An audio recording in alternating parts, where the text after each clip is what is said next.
Aujourd'hui, nous allons résoudre le problème suivant.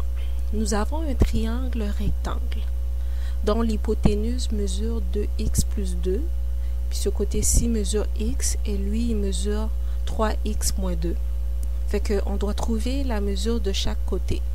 Pour ce faire, nous allons utiliser le théorème de Pythagore qui dit que l'hypoténuse au carré, on va le représenter par la lettre C, est égale à la somme des carrés de chaque côté. Fait que, disons le côté A, c'est ce côté-ci, fait que A au carré plus, puis ce côté, on va le représenter par la lettre B, plus B au carré. Fait qu'on va remplacer C par la valeur de l'hypoténuse qui est 2x plus 2. Fait qu'on va avoir en parenthèse 2x plus 2 au carré est égal à, notre côté A c'est ce côté-ci qui mesure x au carré, plus ce côté-ci au carré, 3x moins 2. Fait que on va avoir de ce côté-ci 4x au carré plus 4x plus 4x plus 4 est égal à x au carré plus 9x au carré moins 6x moins 6x plus 4. Bon, fait que ce qu'on va faire, c'est que on va mettre tous nos termes qui ont des x au carré puis qui ont des x du même côté. Fait qu'on va avoir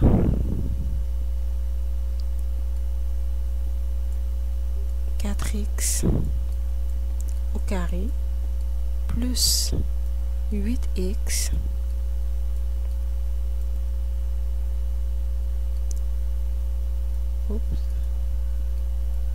x moins, ici x au carré plus 9x au carré, ça nous donne 10x, fait qu'on va avoir moins 10x au carré. Ici moins 6x, ça nous donne 12, fait que plus 12x est égal à 0. Parce que moins 4 plus 4, ça nous donne 0. Ensuite, ce qu'on va avoir, on va avoir moins 6x au carré plus 20x est égal à 0. Fait que ici, ce qu'on va faire, c'est qu'on va utiliser la méthode de mise en évidence simple pour factoriser cette équation. Fait que la méthode de mise en évidence simple consiste à trouver le plus grand facteur commun de ces deux termes, qui est 2x fois moins 3x plus 10 est égal à 0.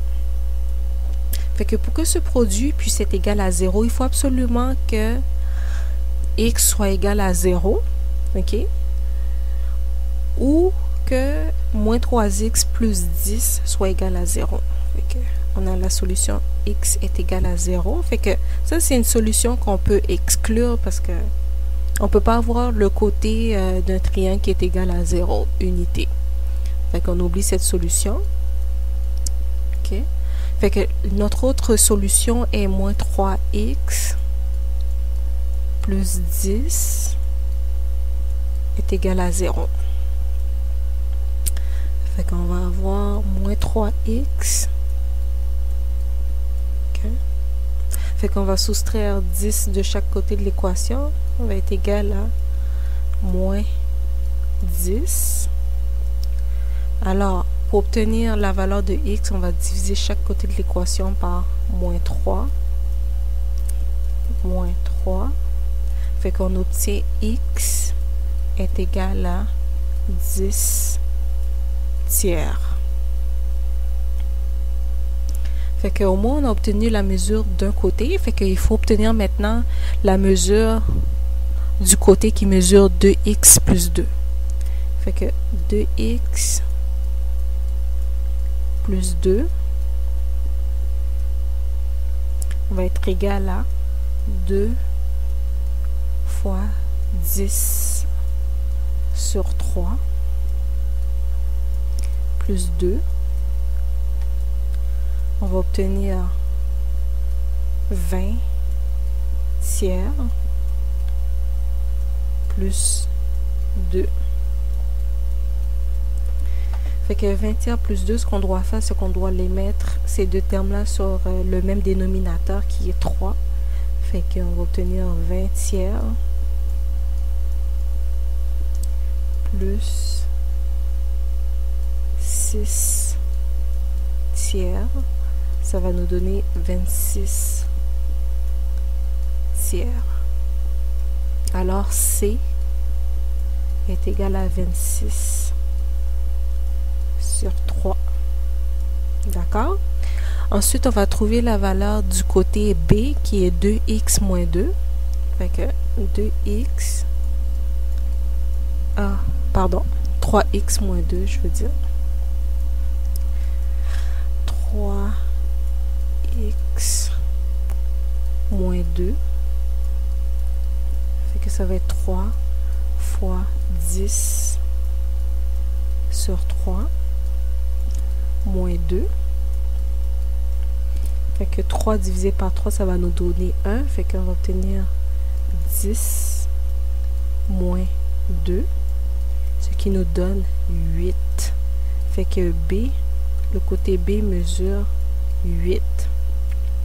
Fait que pour s'assurer qu'on a la bonne réponse, ok, on va utiliser le théorème de Pythagore. Fait que C au carré, notre C c'est 26 tiers. Fait qu'on va avoir 26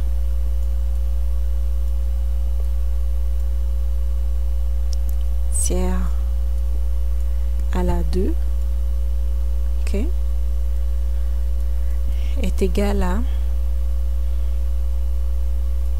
10 tiers à la 2 plus 8 à la 2. Oups, j'ai oublié le 2 ici. Fait que 26 tiers au carré. Alors, 26 tiers à la 2 nous donne 676 sur 9. 10 tiers à la 2, ça nous donne 100 sur 9. Puis 64, 8 à la 2, ça nous donne 64. Bon. Fait que pour pouvoir additionner ces deux termes-là, on n'a pas le choix de mettre, 64 sur 9. Fait qu'on va devoir multiplier 64 par 9. Fait qu'on va avoir 676 sur 9 est égal à 100 sur 9 plus 576 divisé par 9.